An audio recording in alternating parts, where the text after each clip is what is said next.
pack are starting to get mobile. No direction yet, they're still just greeting.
Smelly breath.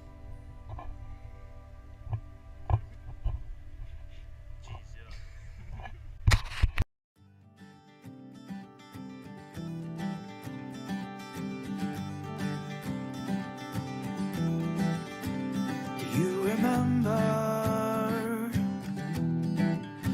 those long summers?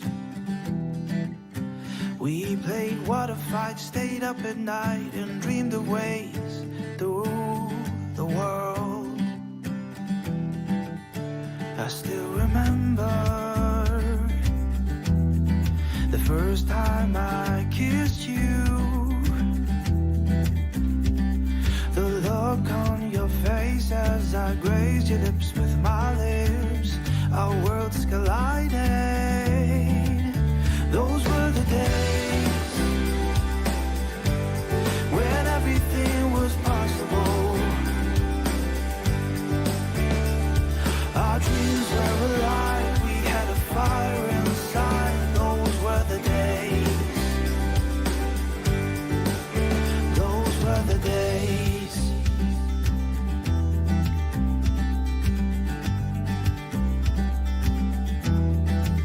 I'll always remember that cold night you told me we're not two, but we're gonna be three. In 8 months we'll be a family. Those were the days when everything was possible. Our dreams were alive, we had a fire inside. Those were the days.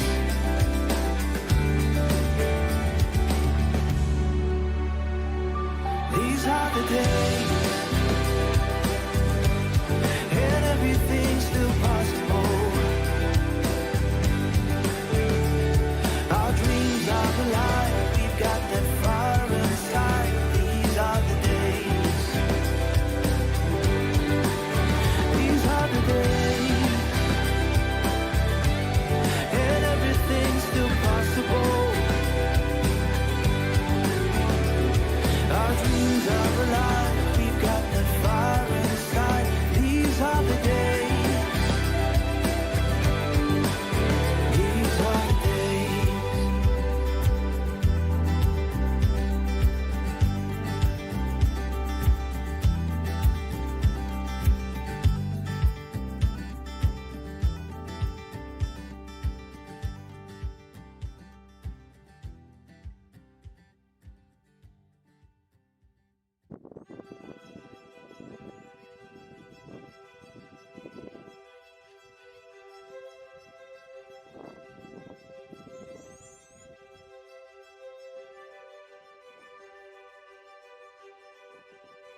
Hello everyone, and welcome to today's afternoon virtual safari. It is a great pleasure to have you, and we're starting to show you some beautiful warthogs just closely to us. My name is Dylan, and it is a pleasure to have you. Welcome Catherine, Rosalind, Murray for Wild, Moss, 54 Regular, Cookie, Laramore, Maggie. It is a pleasure to have you all, and I'm so excited to have my last drive before I go back home with you. And I'm stoked that you made it to join me. And the plan is to go towards Leopard Dam, loop around there. This is a very good ground for leopards, and there has been making a few new roads near that side. So maybe we'll also try and cover some new territory and see what we can find. And as I said, this is my last drive, and I'm really excited to see what we can find. But in any case, I'm so excited and motivated to just give you a pleasant time and have a joyful adventure. Okay, guys, let's start. Let me just see if I think I saw a few questions or comments.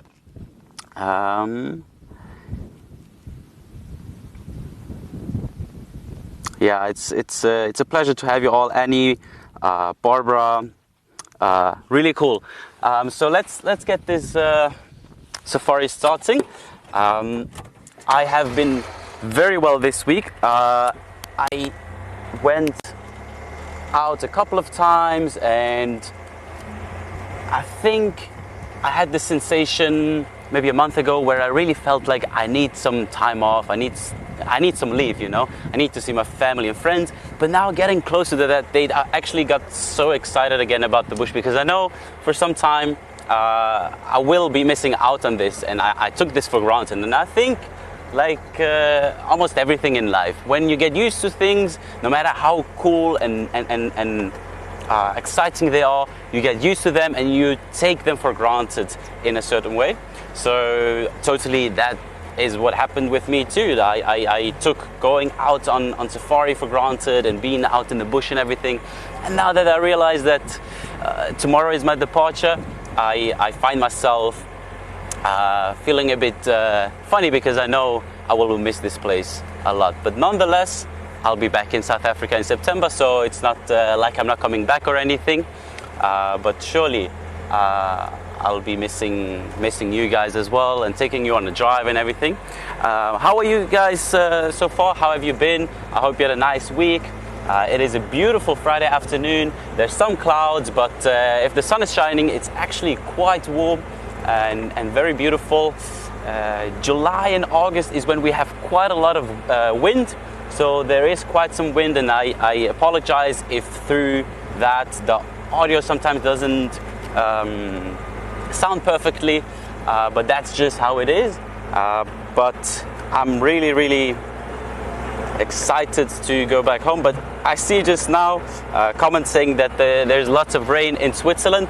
There's been a massive amount of rainfall this summer in Europe, and it's actually quite uncommon. So June, July, August is our summer in Europe, and we get occasionally rain. It's usually a few thunderstorm rains that we have a few days maybe, but it's not a big deal. But we've been having rains for almost a month. Like it's been crazy, and there's a lot of flooding going on, and lots of people that lost their homes and cars and everything, from Germany all the way to Switzerland, and I'm sure there's other places also influenced by that. So that's quite a bummer. And I thought that by the time I go back, everything will be fine, and the rains will be over.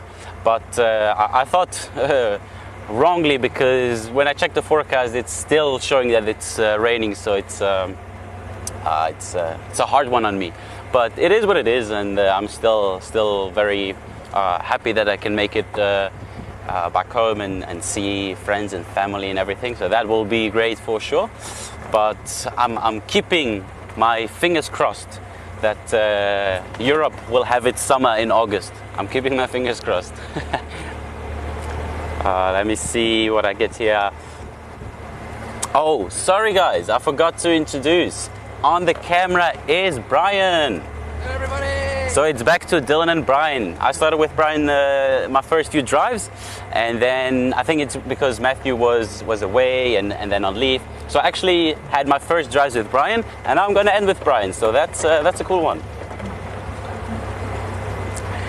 Nice fresh haircut. Thank you, Mary for Wild. I went to the bob today. I'm sure you can see. It's just that what I pay in Switzerland to cut my hair is about 4 to 5 times what I would pay here. So I figured I might be smart and just get a haircut before I leave. And I was getting quite a lot of hair. Yeah. So I get an afro. Like really, if I don't cut my hair, that's what happens. My hair doesn't really drop. They just grow up. So I get an afro and looks nice, to a certain degree. When then it just becomes too much. So then I have to cut it. Regula, if I'm prepared for all the rain in Switzerland, to be honest, I'm just so excited to see friends and family. Like I know I'm just gonna arrive at the airport and I'm just gonna hug my family, and then I'm gonna see all my friends, and I won't even care too much about the weather. But then again, it's July, turning August soon, and having rain during that time is quite odd. So I'm excited nonetheless, but for sure I'm hoping that we'll have some sun because that's really not normal that we have that amount of rain during that time of year. So I'm really hoping that myself and just Europeans included, that they have at least a month of summer, because really there's not been a consistent month of warm weather. I think even in May or June they had hail, and it's been crazy. It's really been crazy. Barbara, yes, I will have a great time, but I'm looking forward to coming back. So I have my EcoTraining course to finish in September, and then I'll be in Makuleke. So I'm coming back to South Africa in the first week of September, and then after that we'll see what happens. But I'd love to come back to Pridelands, or just in general to come back to PDTV and spend some time again and be around. So I'll be in South Africa soon again, and I'm sure you'll see me again on live drives and with PDTV. So I'm looking forward to that.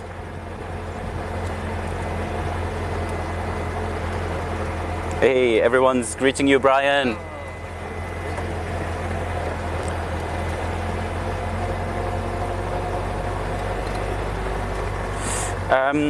Cat 3 asking if I have to go into any type of quarantine.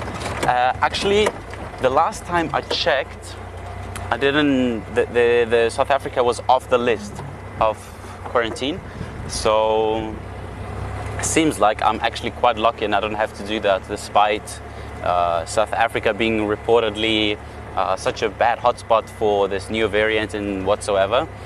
So everything is actually great, and I had my test today and it was negative and everything. So I'm happy that I don't have to quarantine as it stands now. I really hope that doesn't change, but I should be fine. Worst case, I do a bit of quarantine, but I think I'm actually fine.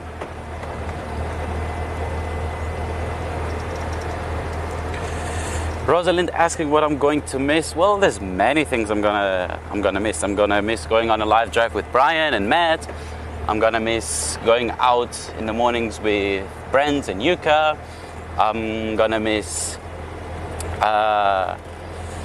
cooking for people and just having fun with people and just being in Africa, But as I said, I miss certain things that are back home too. So I'm gonna do my best to get back to all those things and see friends and just do things that I can't really do here, like playing football and go to the lake. And oh yeah, sorry, I forgot Babu. I'm gonna miss joking around with Babu. I'm gonna miss helping out Vim, setting up the live cams and working for him. Although it's quite often very rough and tough. it's good, and it's how Wim calls it. It's an outdoor gym, so it's a lot of physical work. So I'll miss that too, you know. But I think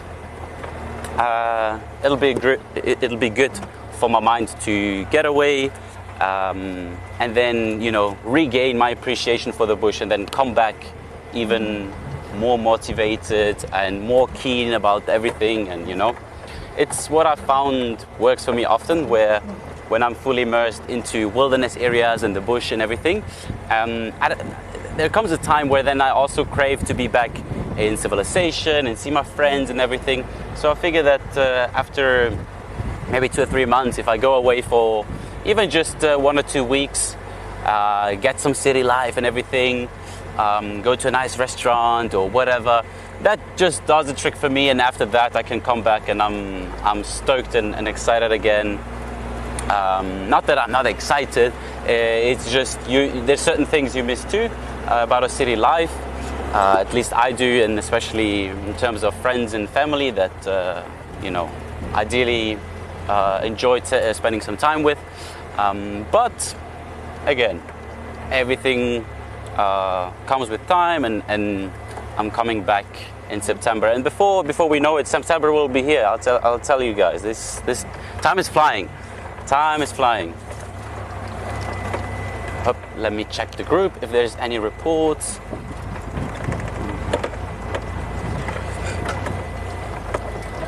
Okay.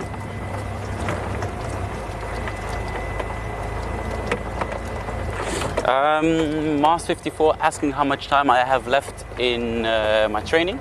So I have my advanced birding. So I think that's 7 days of just focusing on finding birds and watching their behavior and understanding birds better and broaden your horizon on birds. So that will be quite cool. And then after that we have graduation and like our ceremony. So it's like the end of our course. And so everyone, you can imagine, me and my group and my friends, we were a group of 11 or 12. And so basically we were together from October last year up until March this year. So quite a long time. It's about 6 months roughly. And then after that we all split into our separate placements. And so it's going to be a lot of fun to see them again and hear their stories. It's just going to be awesome to hear what they've been doing and then compare, and then it's just going to be a lot of fun. But it's actually just about 2 weeks roughly left of training. So it's just 2 or 3 weeks that I'll spend in Makuleke, which is in northern Kruger Park, an absolutely amazing place to do walking safaris and to see elephants and buffalo on foot. It's absolutely spectacular, and apparently September and October is the best time, or one of the best times to be there, because it's not humid and hot like in summer when I was there first in January and February, and it will still be dry, so very good conditions to walk. So I'm actually quite looking forward to seeing the area in September, October, because it will have changed dramatically from when I saw it. Because remember also this year we had a lot of rains in South Africa. It's been crazy. So Makuleke was so green. I mean, everywhere really was green, but people told us that this is quite unusual, and so I'm really looking forward to see the change in the landscape and how everything has evolved into being a more arid place. So we did our last Animal World Live on that topic on the dry season. So if you haven't seen that and you're interested about that, I'll highly suggest you check that out. It's been a really, really cool episode, and yeah, I'm looking forward to that. And so yeah, after that I'm still gonna be in South Africa for a while.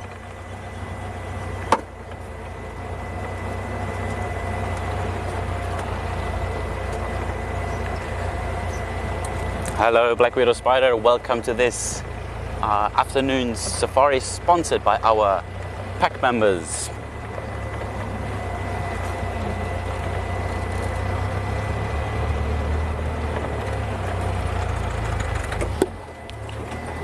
Yeah, Swiss Swiss food. Oh, there's Wild Earth. We're just gonna leave them alone, do their thing, and carry on. Oh, hold on tight. This is a bumpy stretch. Oh, sorry, Brian. Well, let's see if we can find any tracks. No. Okay, guys, there's a test for you. There's this track right there. Let me actually get out. Okay. I have my mic. This is our little tracking segment. This track here, what is that?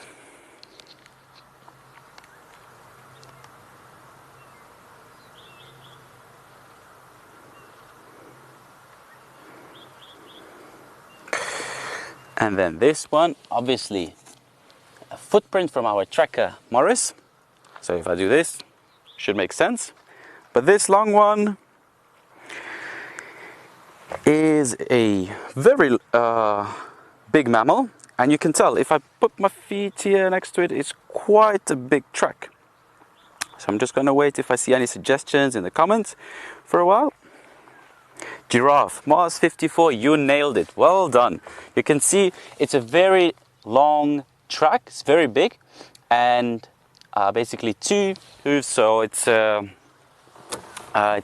looks almost like a rectangular shape.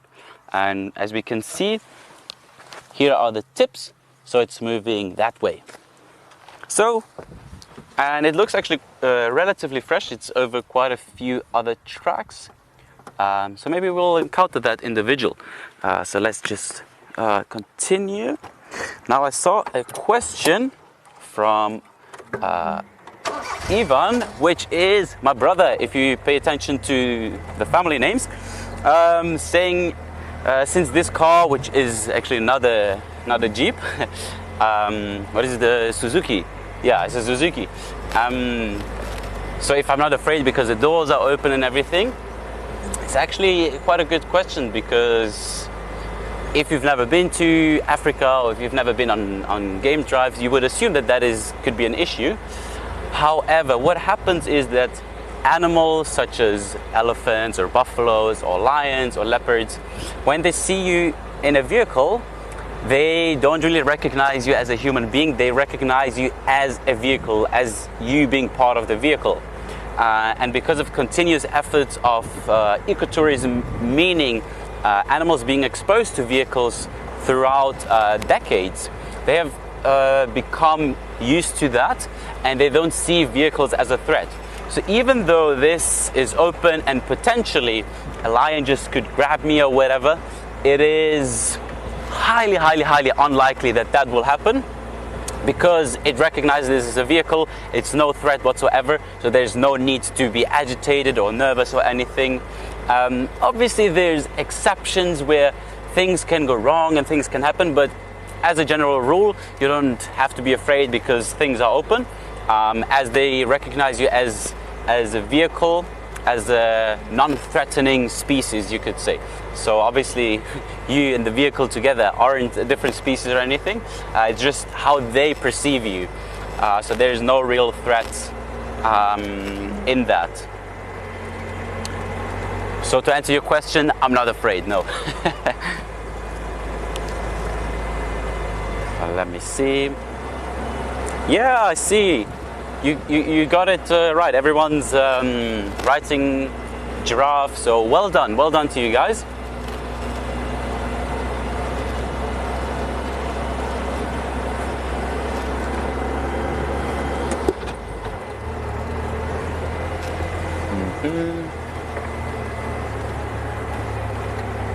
Checking for some tracks.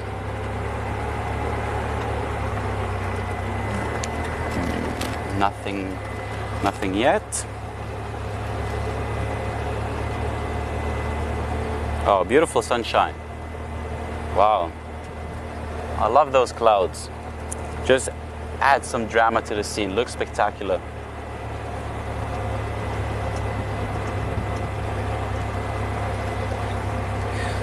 Mars 54, yeah, I mean, as I said,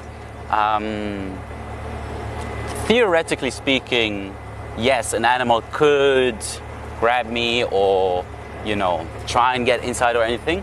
But I think that only happens if there's been continuously wrong attitude and behavior from guides, where they pushed animals or they stepped outside of the vehicle when they were close. Like, you know, if you really conduct yourself, that shouldn't be an issue at all, because they will perceive you as a vehicle which is a non-threatening thing to them, because throughout their lifetime they've been exposed to vehicles and never was there an issue if done rightfully.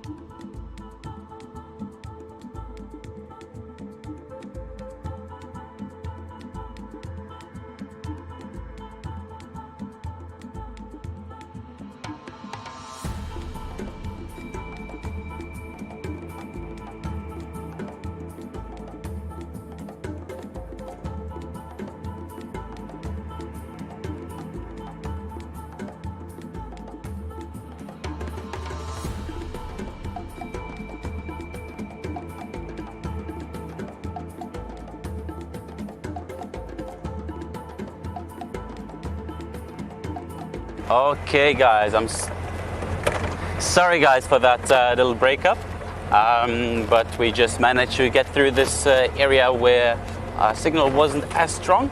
I've seen a couple of questions coming in if this is the SAST. No, this is the Pridelands Conservancy, which is part of the Greater Kruger National Park.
Hello and welcome back. I'm sorry for the breakup again. It's just that in dry season, because there's less foliage and meaning that the trees have less leaves and everything is clear, usually we have better signal. So I'm just trying here on a new route and cover some new ground, and there were just a few breakups. Oh. Thanks, Brian. I didn't see that giraffe. Oh, beautiful. Sorry, giraffe. I didn't see you there. How are you doing? Yes, everything's good. Everything's good.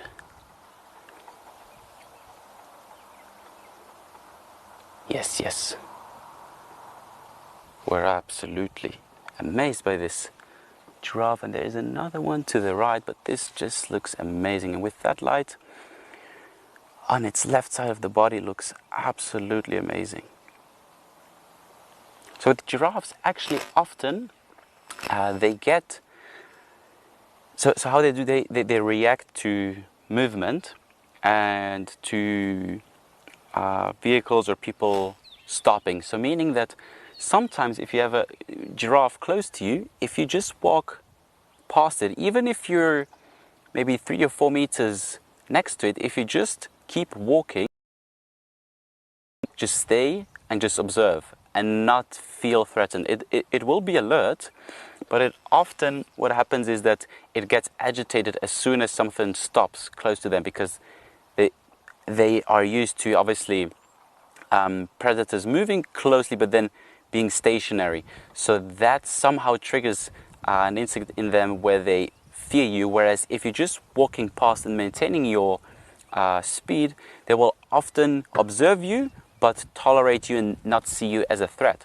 So we had this amazing experience where we walked on our trails course, where we're basically doing walking safaris every day, where we walked past a group of giraffes that were no further than 2 or 3 meters away from us, and we could see them in a distance about 20 or 30 meters ahead, and they were just right next to the road. So we said, okay guys, this is what we're going to do. We're just going to walk very slowly past them and maintain our speed and just keep walking and not stop. And for sure, they just stayed and observed us, which was amazing. To just walk past a giraffe that is about 2 or 3 meters next to you is absolutely amazing.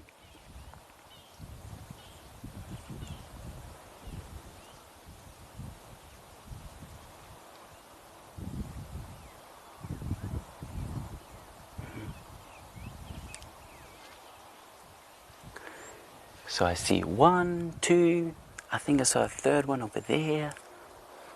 Now moving slightly into the thickets. Oh no, do you get a shot here, Brian? Or do we need to pull forward a little bit? Oh, okay. Look at that. Feeding off that flowering knobthorn. So actually quite unusually, knobthorns shouldn't be flowering now.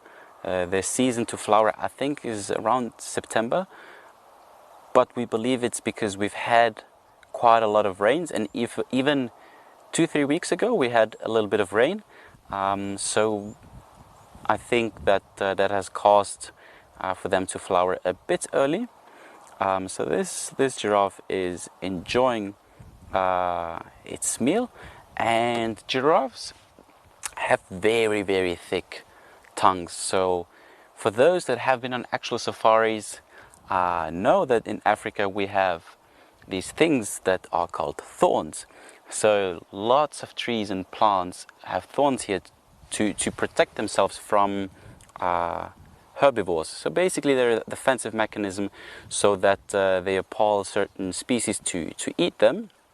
However, there's species such as elephants or giraffes that aren't bothered by that at all. So giraffes have a very, very thick tongue, where they can eat those thorns without any problem whatsoever. They'll just grab a branch and take it off and eat it, and it's absolutely amazing to me when I myself, when I run into these plants, I get so bruised by them, and especially the knobthorn. They have very small thorns, but they're hooked. So they really rip up your flesh and really get hooked into your skin. So they're quite nasty, and to see a giraffe just without any problem whatsoever feeding on it is just amazing. And their tongue is very long and can maneuver very, very uniquely, so that they can access the leaves and feed on that. And it's just an absolute pleasure to watch them. And I see a few thorns here. I just want to get a little bit closer so you can actually see for yourself what I'm actually talking about. So let's just pull forward a little bit. All right, so now this here is not a, let me see. Yeah, this is not a knobthorn. If I'm not mistaken, this should be buffalo thorn, but the knob thorns are pretty much like that. It's pretty much the same thing. So you see, those are straight, and many are straight, but the knob thorn, like this one too, they're hooked. So if this one catches you, it doesn't really hurt you, like it really has to poke you to hurt you. But this thing gets hooked and stays. So these are very nasty. And now you have to imagine a giraffe with its tongue will just rip up these leaves and sometimes even take the whole branch away and feed on it, no problem. And elephants, don't even get me started on elephants. They'll take off the whole thing. So that's just amazing to observe that these animals have evolved to withstand those defensive mechanisms of plants.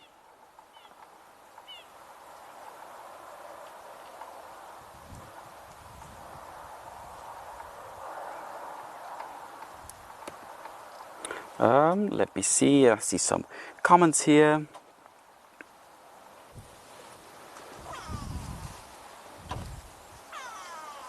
Yeah, so there has been see people mentioning the baby giraffe and the hyena.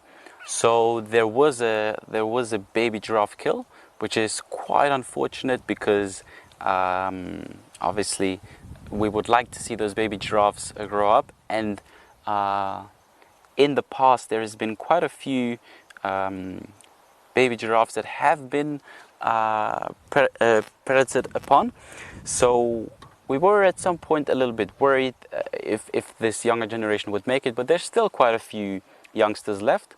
But nonetheless, it was to the pleasure of the hyena, obviously, since that they made that kill. Now, I'm not sure who killed the baby giraffe, but it could be that it was killed by a leopard and then stolen by the hyenas. I see someone mentioned something about a jaguar. Yeah, it was a leopard, huh? Okay, Bavu just confirmed. So it was a leopard, and we don't get jaguars here. Jaguars are similar to leopards in terms of their appearance and their coating and everything, and how they live in terms of solitary lifestyle and everything. However, they occur in the Amazon rainforest in Southern America. So like Brazil and Peru and those places, those are the best places to see jaguar. However, we get the leopards here. So it was a leopard that killed that giraffe, and then we saw the hyenas with that baby giraffe. So these giraffes, are still very, very pleased by feeding on the knobthorn. So I think I'm gonna see if I can get closer and not disturb them. So it's always better with game viewing, starting off from a far distance where you can still see the animal and the animal isn't really agitated by your behavior, and then slowly try and maybe get closer or a different angle. So these two giraffes really don't seem to be bothered at all, and it is a beautiful, beautiful lighting. So I'm just gonna stop here. Okay.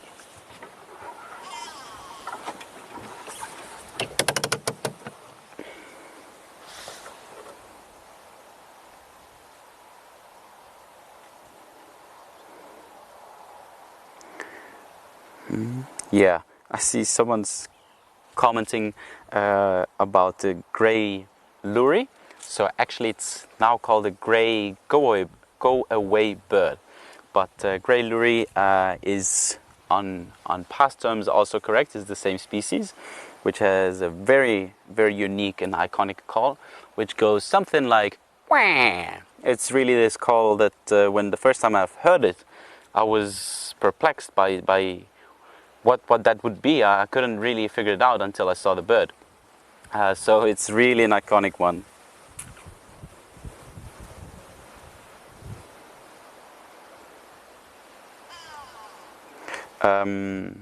Mars 54 saying that in the deserts are also extremely spiky, the plants. To be honest, I'm not sure if that's related to arid ecosystems, but I would imagine, because I know that in a lot of deserts there's acacias, and acacias have thorns, and it would make sense to me, thinking that since they have less resources in terms of water, that maybe they develop more thorns to protect themselves. However, I do think that those species have evolved in those arid areas, and they cope with those arid areas and even like strive in them.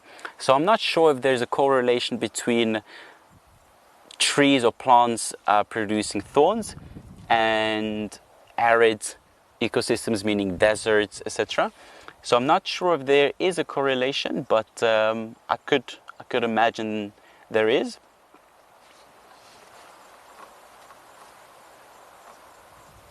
And he's saying that the go away bird is following me. It could be. It's definitely closely to us. I'm actually now looking if I can see it. Maybe I have to listen for the call again so I can locate it.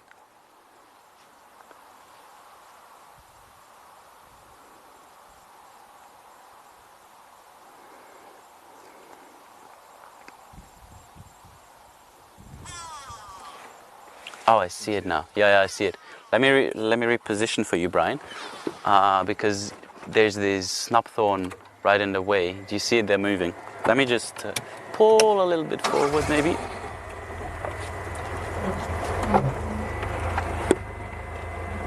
Do you have to reverse, or do you think you get a shot here? Okay. So Brian is confident he's gonna get a shot here.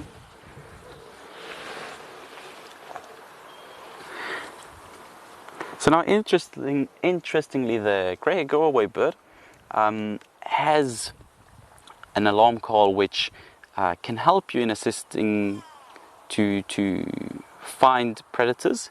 And it goes that the saying that they actually have two different calls for aerial predators, meaning birds of prey like Verreaux's eagle owl, or some other big eagles like a tawny eagle or African hawk eagle. And then they have a second call for land or terrestrial predators, so like your leopards and lions. And obviously the skill would be to distinguish those different alarm calls, and then through that being able to identify what it is alarm calling for. Now the call that you're hearing it's standard contact call that we hear all the time, and I never get used and bored of it because it's just such an iconic call.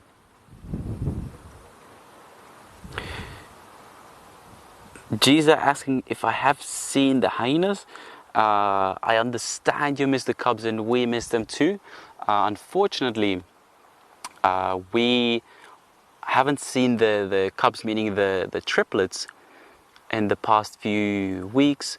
However, there has been a potential den been located at some other part where there's been an activity of hyenas. So we're not quite sure if the triplets are there or what's really happening, but we have been seeing hyenas and they are doing well. It's just natural for them to move dens. And if you've seen the live cam footage from June, and especially June and even July, there was quite a lot of leopard visits at the den. There was like a period of 2 weeks where we had 4 or 5 times a leopard visiting that den. So one could argue that maybe the mother picked up that scent from the leopard and thought of it to be unsafe, and so moved the cubs away. That could be well the case. We don't really know, but truth is that happens with hyenas, where they move away and then they look for a new den and they relocate. But as the past has shown, that even if that happens, that doesn't mean that they won't come back, because the den that we have now, we've still got activity there. It's just that those triplets or the tiny ones haven't been showing up there, but there's still activity going on. And I think that there's just multiple dens that the Pridelands hyena clan users. So they're active on multiple dens, and could be that those triplets are just situated in a den that is not aware to, or that we are not aware of, but that they might relocate it back, as we had it previously, where they moved off and it wasn't really active, right? But then they came back around 2 or 3 weeks later, and it became really active again. So we're looking forward for that to happen again, before we set up a whole new den camp, because obviously that requires a lot of efforts and everything. So I can't promise that we're gonna set up new den side camps just yet, but we're aware that there's different dens and they're moving, and that those dynamics are normal, that they move around. And then but again, still the den that we have the cameras on, it's still active, and we're looking forward to see more activity there. Let me see. Okay, let's move on. That was beautiful with those giraffes and that great go-away bird.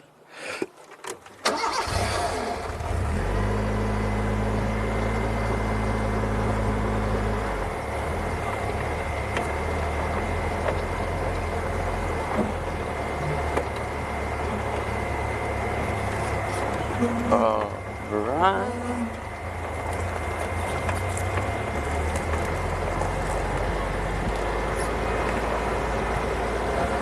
Giza, yeah, okay, so you saw Melomom and the clan, yeah. So the adults keep coming back to the den side, so that is still the ordinary. But I also think that when those cubs just grow slightly older, mom might also get a bit more comfortable and everything, and then we might get better sightings where they also will be playing outside of the den. That obviously is the dream and what we hope for.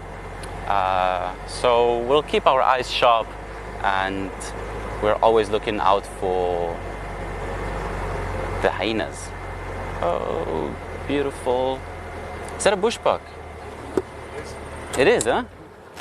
I've never seen a bushbuck apart from once where I barely saw it in a bush, so I didn't really saw it, and I didn't have my bino, so, and it was far away. So this is the first, that's why I was asking, because Brian obviously has more experience than I have in the bush. It is actually Brent's favorite antelope, the bushbuck.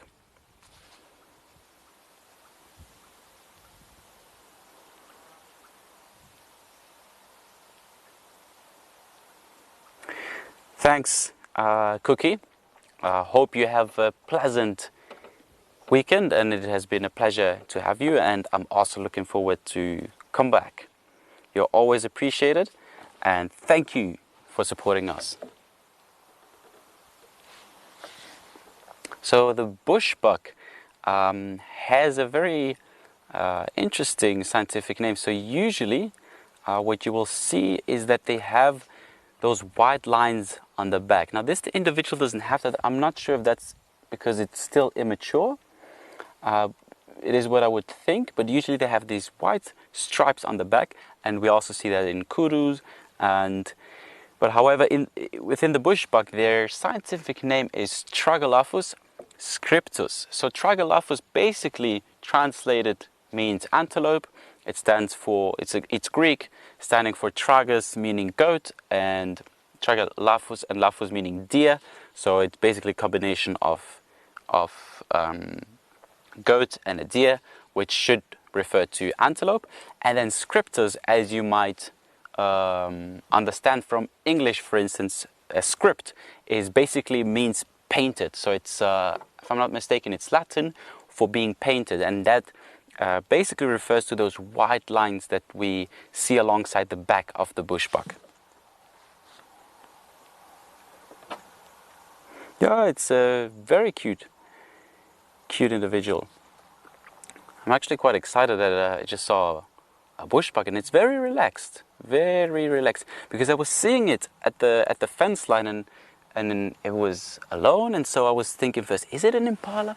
But then I was thinking, no, that doesn't look like an impala, and an impala on itself is quite unusual. So, happens to be a bushbuck. Nice one. Let's maybe try and get a little bit closer. Again, first try from distance and then slightly try and approach.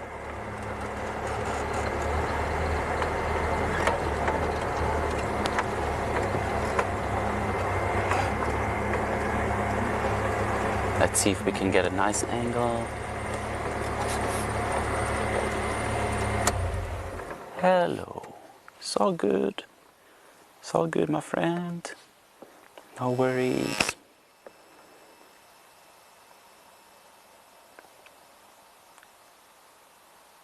You can tell it's quite alert. Every now and then flicking its ears back so it can hear me.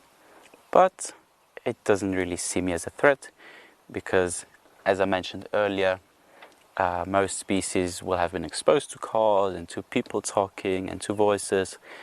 So they don't see us as a threat, as throughout their life they haven't had a negative experience, or that at least is the goal, and that leads to quality sightings, which is actually one of the tricky things to manage with leopards, because leopards are quite hard to see in the first place, and then to get them used to cars and people around, so basically habituating them, is quite a difficult task. But if done properly, which I have not really great understanding of, however, I've read books on it, and obviously Brent has tremendous experience in that, so I understand a few things about habituating leopards. So what would be desirable, your target is to go and look for females, because females will give birth and will be around cubs. And then if you get the cubs relaxed around cars, even if the mother is shy and skittish, if you get the cubs comfortable to cars and people talking and everything, they will grow up being quite relaxed around cars, which is what we see now in Pridelands, where we had Pixie Pan's 2 cubs, quite often exposed to cars and people talking, and now they are some of the most relaxed leopards we get around here. And so this is key in habituating leopards, in targeting the females and then making sure that their offspring is habituated by exposing them to vehicles and everything. And that is what I understand from it, but there's obviously much more to it. But yeah, this bushbuck is very relaxed, and so we're just gonna say goodbye. Oh, it's just eating something there. Let me just reverse a little bit back. That was quite a cool shot. Is it still eating something? Oh yeah, nice. It was just eating a little branch there. Yeah, so it's a female. You can see it has no horns, and within this species, the males will have horns, whereas the females don't have horns. And the bushbuck is part of the spiral horned antelope family. So they're the same family as kurus and nyalas and the bongo and eland. So meaning that they have these spiral or twisted horns. Wow, beautiful. I'll go back, okay? Or maybe forward. Sorry, I need to put it again. That's good, huh?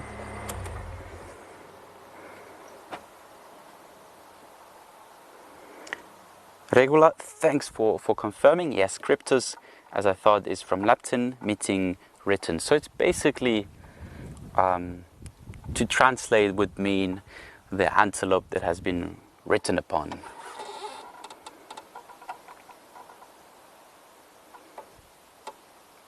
Yeah, my brother Ivan. So as I said, this is a female, so it doesn't have any horns, but the male will have horns, and actually quite beautiful horns. So if you type that in Google, I can type you the spelling, which is bushbuck.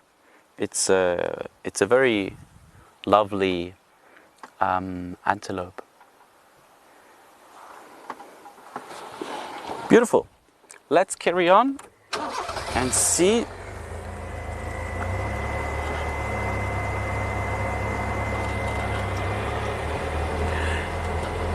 Sorry guys, I was just about to check the sightings group, so I was gonna say let's see what else we can find. And it is being beautiful with that sun, warming us up nicely. So last week was very cold, to be honest. This week has been a bit better. The beginning was still quite cold, but yesterday and today was a bit warmer. And then also at night it didn't get as cold. I think it was showing somewhere around, it was showing around 11 or 12 degrees, I think, when I checked. Whereas last week in the night / morning it got down to 5 or 6 degrees, so it was really, really cold. But yeah, it's been a lovely, lovely time this week.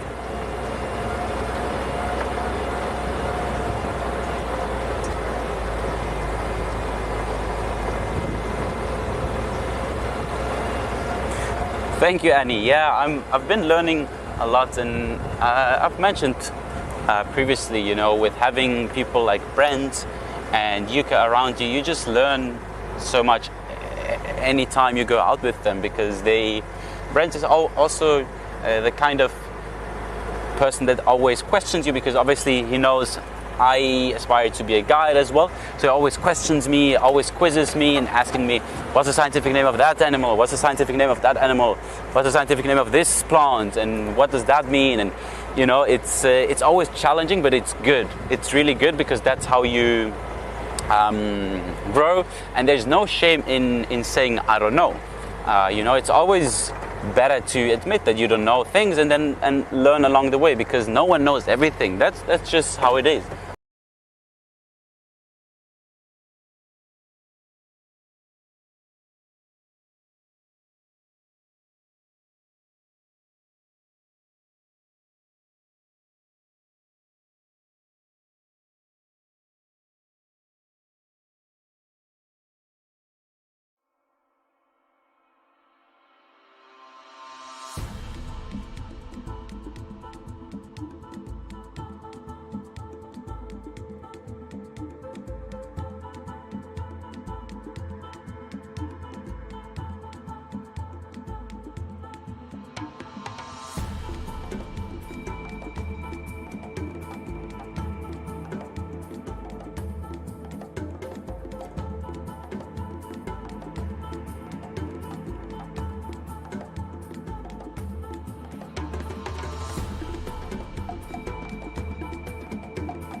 Welcome back, guys. Sorry for that.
Okay, welcome back, everyone.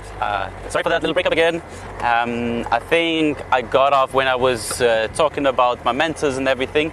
So yeah, as I said, Brent and Yuka are amazing, and they taught me so much and made me challenge myself and go and read upon books and read upon scientific names and everything, to the point where, you know, I confidently could answer those questions and even sometimes challenge them.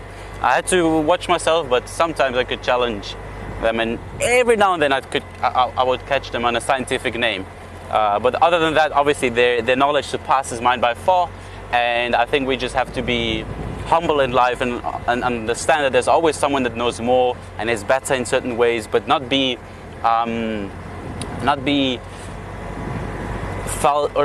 feel inferior about that, because it's not about getting better than other people. It's just about getting better than yourself, working on yourself, and if you can be a better person and working on your craft or whatever it is, one day at a time, then you're doing an amazing job, no matter what it is. So that's the lesson I've learned here, and yeah, it's been great. Excellent mentors, as someone said, make a lot of difference. Now I've also seen Africa Sky joined us. Welcome. I'm glad you could make it to the final part of this virtual safari that was sponsored by our pack members. Thank you so much for that.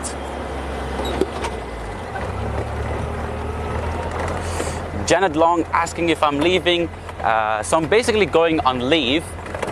So what happens is often here in South Africa is that you have a system of 6 weeks work and then 2 weeks off time. And you have to imagine that since I arrived in mid-March, I haven't taken any off time whatsoever. Obviously there's been days where we had off and there wasn't much going on, but I never had a week or something where I could just go off. So since mid-March I've been busy, and now it's just come the time for me to take some time off, go and visit my family and friends. But it's actually not just some travels or some off time that I want. It's actually I have to sort out some things in Switzerland. I have to give all my clothes and uniform back from the army. So that is actually quite an exciting thing, because then I think everything will be sorted and I don't have to go back to the army, which is quite an exciting thing for me, since I don't really want to go to the army anymore. Not because I don't enjoy it, it's just that basically I would have to go every year for 3 or 4 weeks to Switzerland just to do my service. So now living abroad in Africa, I could resolve that, and basically I just have to hand over my things, but I have to do that in person. So there's a couple of things that I need to take care of, which is also the reason why I'm going back. But as mentioned earlier, I'll be back in South Africa by September, and so I'm gone, but I'll be back.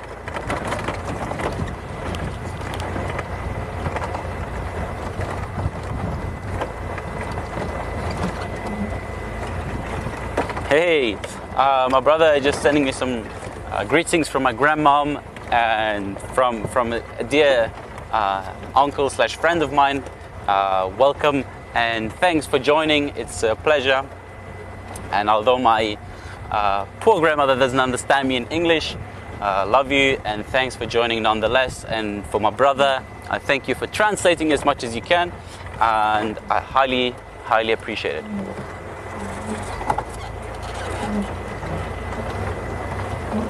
So we are back at Leopard Dam. Let's just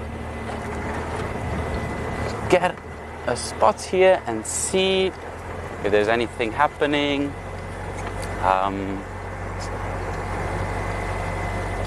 Obviously it is a prime spot for animals to come and drink and have a little bit of joy. Now we see some Egyptian goose on the other side of the dam, but let's just wait and maybe listen a little bit, and we might see one of my favorite bird species, which is the pied kingfisher.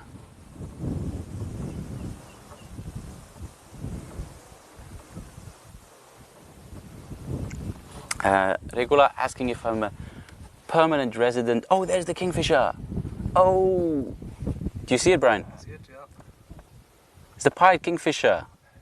So pied basically refers to the colors black and white. So this kingfisher, as you can tell, its coloration is pretty much black and white. And then this bird actually does hunt fish, so it will dive underwater and with its very straight pointy bill will grab the fish and feed on it. So it will hover above the surface, or sometimes even like now just perching on a branch and looking inside the water, and as soon as they find something of interest they will dive into the water. And so what birds actually interestingly have is they have a very sophisticated system of lungs and what we call air sacs. Those air sacs have different or a multitude of functions, and one of them being is that they always receive oxygen when they breathe in and when they breathe out. So we humans, as you may know, when we breathe in we receive oxygen, and as we breathe out or exhale we release CO2, so we don't really inhale any oxygen. And those air sacs work or function in that way that they can receive oxygen when they breathe in and out, and then also it helps them apparently when they dive underwater.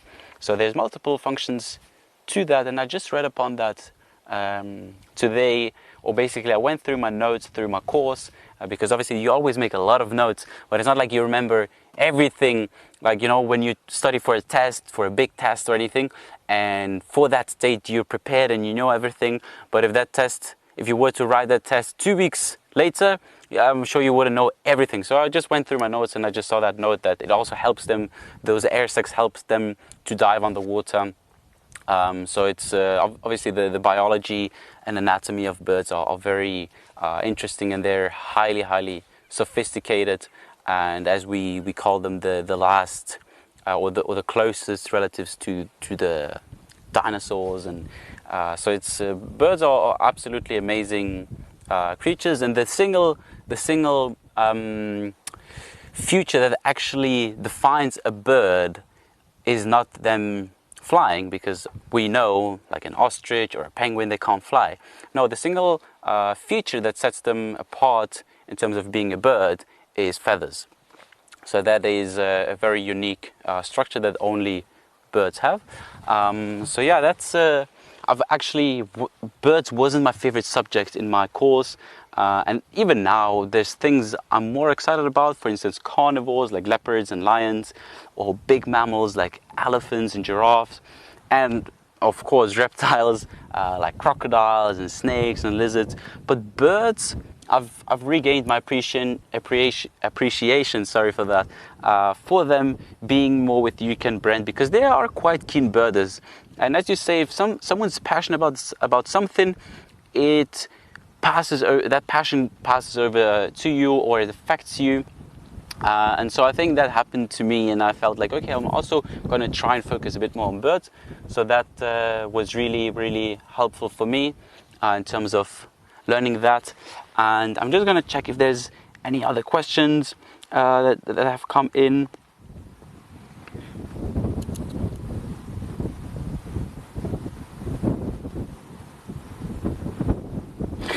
And he's saying Brian hasn't lost his safari expertise. Absolutely, I agree. And also lots of thumbs up for you, Brian, for your camera work. People are enjoying it. Yeah, guys, it's been an absolute pleasure to have you. It's been an amazing time for me to be here and be situated with Painted Dog TV and have my placement with Painted Dog TV. Oh, there's a kingfisher calling. And so, sorry about that. And so it's really been a lot of expertise passed on to me, and I could really learn a lot and become a better guide, a better presenter, and all those things. And I've also become that with you, because you supported me from the beginning, and you were so welcoming. And so I really thank you for that. That has made my life easier, and obviously always try to give things back to you and creating content and creating value for you and welcoming you into the bush and everything. But for you to be so open and supportive and welcoming me into the pack has made my life a lot easier, and so I really thank you for that. I really hope you enjoyed this last safari of mine, but as I said, I will be back and I will be part of the extended Painted Dog TV pack. So even though if I'm going to be in Zurich or wherever I am, I will always be part of the pack, and so I'm really looking forward to seeing you sometime soon again. Take care and all the best. Bye bye everyone.